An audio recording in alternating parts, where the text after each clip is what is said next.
Sr. Ministro, o senhor apresenta-se aqui, como disse, o Governo está aqui para responder, como disse na sua intervenção inicial, mas o Governo apresenta-se aqui decapitado. E apresenta-se decapitado por uma decapitação judicial. Ora, é a primeira vez na história de Portugal que um primeiro-ministro em funções, é verdade, é a primeira vez na história de Portugal que o sistema judicial português escolhe manifestar que vai acusar um primeiro-ministro em funções com o seu governo e que esse primeiro-ministro será putativamente suspeito de corrupção por envolvimento num dossiê, nomeadamente no dossiê do lítio. Isto, senhores deputados, senhores presidentes, é totalmente inédito na democracia portuguesa e não é uma banalidade, é, na verdade, um evento extraordinário nas democracias europeias e no mundo civilizado. Sr. Pedro Frazão, peço imenso, Ora, Sr. Presidente, peço desculpa, mas porque se impõe essa correção, o sistema judicial não anunciou que ia acusar ninguém. A instauração de um processo é bem diferente. Isto que iria instaurar um processo com vista à acusação, ou tal não. Como já há inúmeros membros do Governo, faça favor de prosseguir, mas há uma questão de rigor institucional.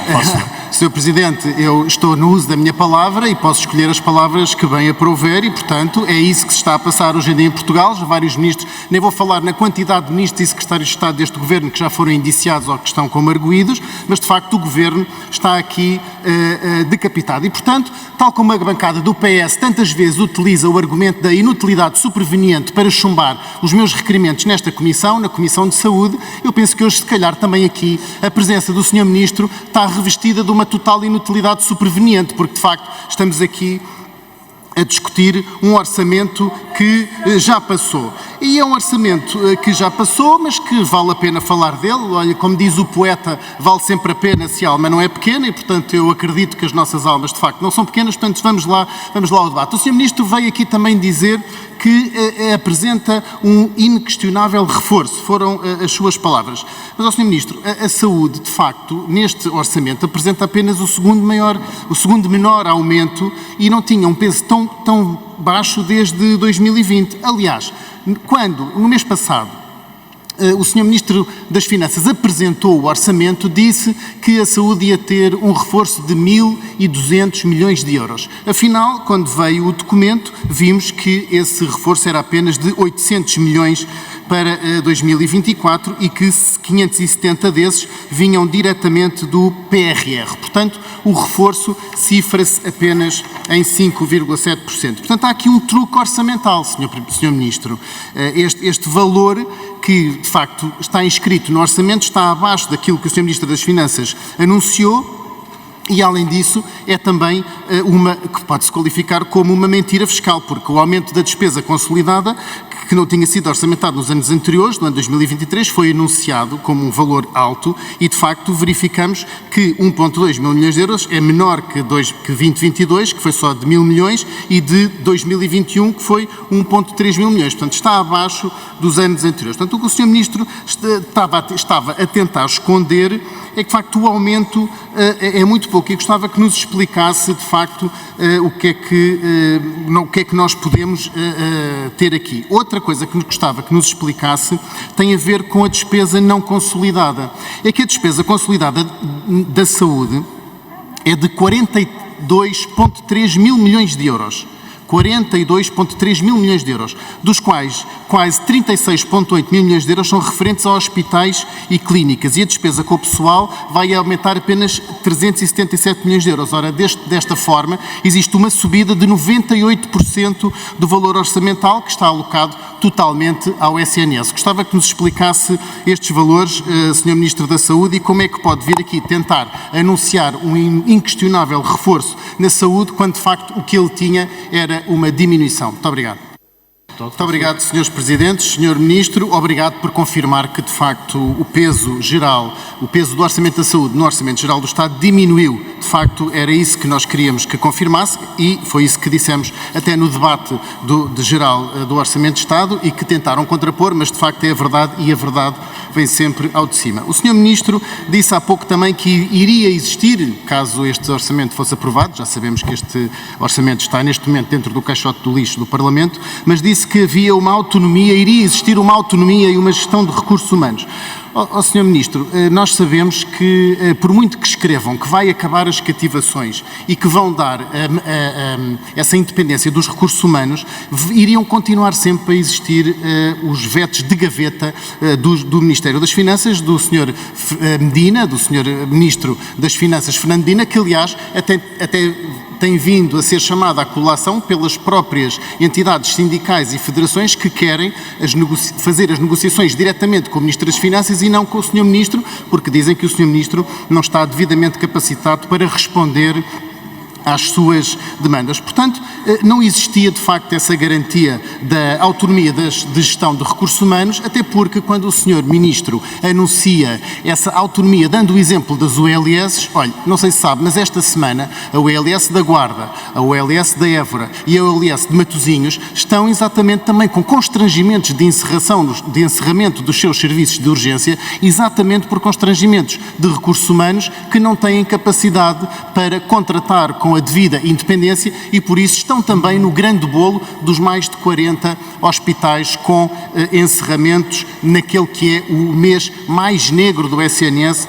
que estamos infelizmente agora a viver. Portanto, não existiria autonomia de gestão caso este orçamento fosse aprovado.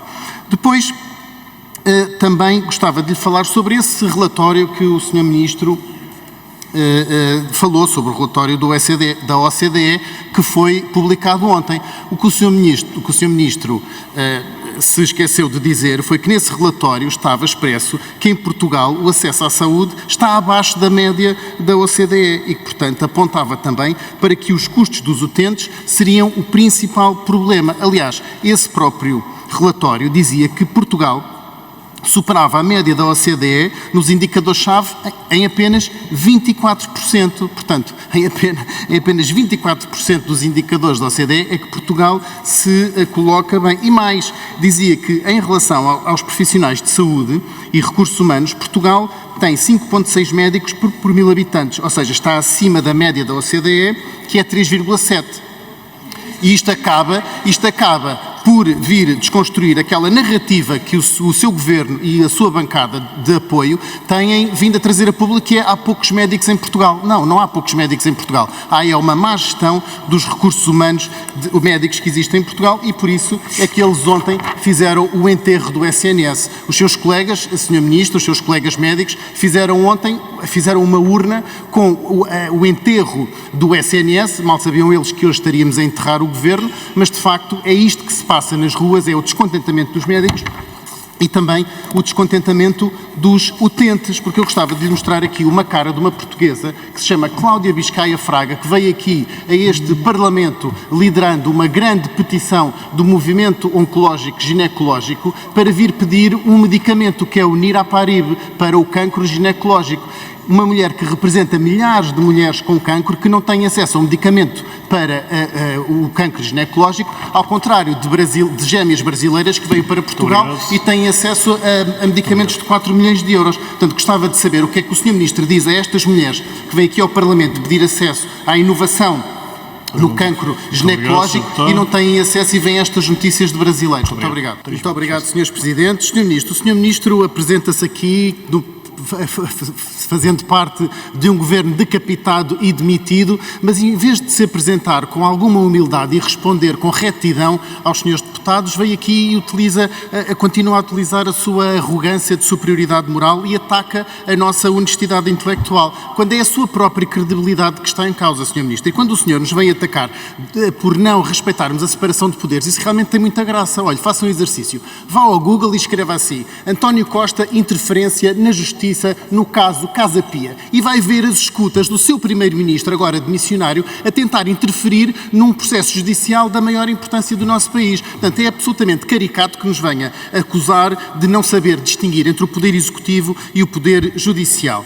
Quando também me acusa de não ler bem o relatório da OCDE e de revelar desconhecimento da página 65, olha, por acaso tem piada, que eu trazia mesmo a página 65 para lhe falar da mortalidade, porque enquanto o Sr. Ministro gosta de se comparar com países que têm uma maior negatividade na esperança média de vida, como a Bulgária, a Roménia, a Eslováquia, a Estónia, a Letónia ou a Lituânia, eu gostava que o Sr. Ministro nos comparasse com quem tem uma variação positiva, por exemplo, com Luxemburgo, Dinamarca, Reino Unido, era com esses que o Sr. Ministro se devia comparar. Além disso, o Sr. Ministro vem falar de farmacêuticos, que de facto é uma profissão silenciosa no SNS e vem sempre com o mesmo número das 140 residências para 2024. Ó Sr. Ministro da Saúde, mas diga lá, dessas 140, quantas é que vão ficar no SNS depois de acabar a residência? Muito poucas, porque olha, há exemplos, dou-lhe exemplo, no Hospital do Norte, que em 10 anos saíram 9 farmacêuticos. O Ministro das Finanças só autorizou a contratação de 2.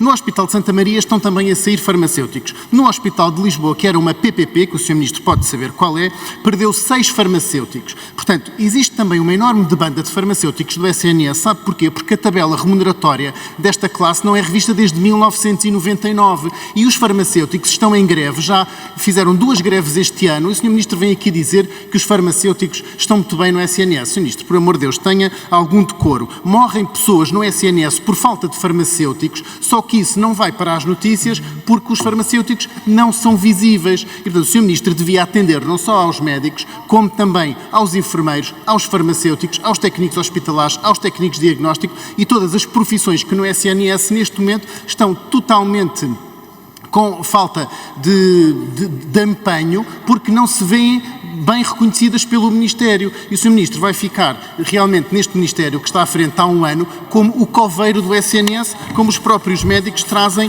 para as suas manifestações, um caixão onde escrevem SNS. E se quer falar sobre mortalidade, de facto, existiu um aumento enorme de mortalidade pelo próprio relatório do INSA, que veio dizer que em 2022 morreram 124.624 pessoas e que detectou 6.135 óbitos em excesso. E, portanto, não é só o envelhecimento da população que explica isto. Há uma falta de acesso ao SNS dito pelo próprio INSA. Isto é a verdade inquestionável. Muito obrigado.